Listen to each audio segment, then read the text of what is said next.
সংগঠন সিএপিপি হলো মানে কনস্টিটিউট অ্যাপিয়ারেন্স পাবলিকেশন পার্টি। এই পার্টি সংবিধানে 38 ধারা পরিচালিত। আমি প্রধান নির্বাচন কমিশন মহোদয়ের কাছে দৃষ্টি আকর্ষণ করছি, সংবিধানে আছে যে পার্টি নির্বাচন হওয়ার কমপক্ষে 6 মাস আগে পার্টিকে নির্বাচন করার জন্য কাগজপত্র জমা দেওয়ার জন্য সময় দিতে হবে। আমি সাংবাদিক ভাইদের কাছে আমি সবিনয় উদ্যোগভাবে অনুরোধ করছি যে আমি চাই বাংলাদেশে এমন একটা পার্টি ক্ষমতা আসুক, নিঃস্বার্থ নির্দলীয় জনগণের এবং মিডিয়ার সকল নির্বিশেষে সবাইকে সাথে নিয়ে কর্মকাণ্ড করবে। শুধু বাংলাদেশের আলোক, বাংলাদেশ বিশ্বের কাছে আলোকিত হবে। এই বাংলাদেশ হবে নূতন বাংলাদেশ। এই বাংলাদেশ হবে জাতির কাছে একটা নূতন পর্যায়ে করার জন্য সে আলোকিত করবে। আমি বলতে চাই, বর্তমান যে প্রধান উপদেষ্টা আছে সংস্কার করার লক্ষ্যে সে দীর্ঘদিন জাতীয় ঐক্যমত্য কমিশন গঠন করছে।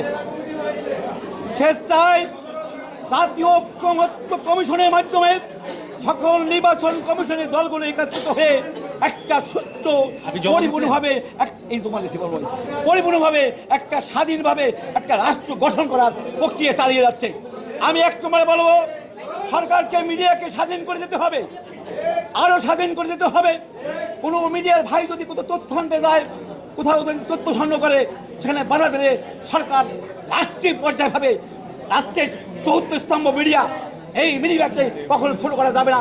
এই মিডিয়াকে স্বাধীন সরকার কার্যকর পরিশ্রম করবে। আমি বলতে চাই, সরকার যে সংস্কার উদ্যোগ নিয়েছে, প্রথমে নির্বাচন কমিশনকে সংস্কার করতে হবে। আমার দাবি, সংবিধান সংশোধনের মাধ্যমে আজকে নির্বাচন কমিশনকে সংস্কার করতে হবে। কেন এই নির্বাচন যারা ক্ষমতা আছে, এই নির্বাচনকে দলীয়ভাবে খেলে আর কোনো খেলতে দেওয়া হবে না নির্বাচন কমিশনকে নিয়ে। বর্তমান সরকারের প্রধান উপদেষ্টা যিনি আছে, উনি ভালো কার্যক্রম চালিয়ে যাচ্ছে। তার সফলতা দিকে দেশের যুক্তরাষ্ট্রের মহাসচিব বলছে আপনি চালিয়ে যান, আপনার সব কর্মকাণ্ডকে আমরা সহায়তা করবো। তাই আমি বলতে চাই, আমি যে একটা সময় এসেছি 4 মাস, যদি মহতিমায় আমাকে নির্বাচন কমিশন এই সময়টা দেয়, আমি আকুলভাবে নির্বাচন কমিশনের কাছে আমি অনুরোধ জানাচ্ছি।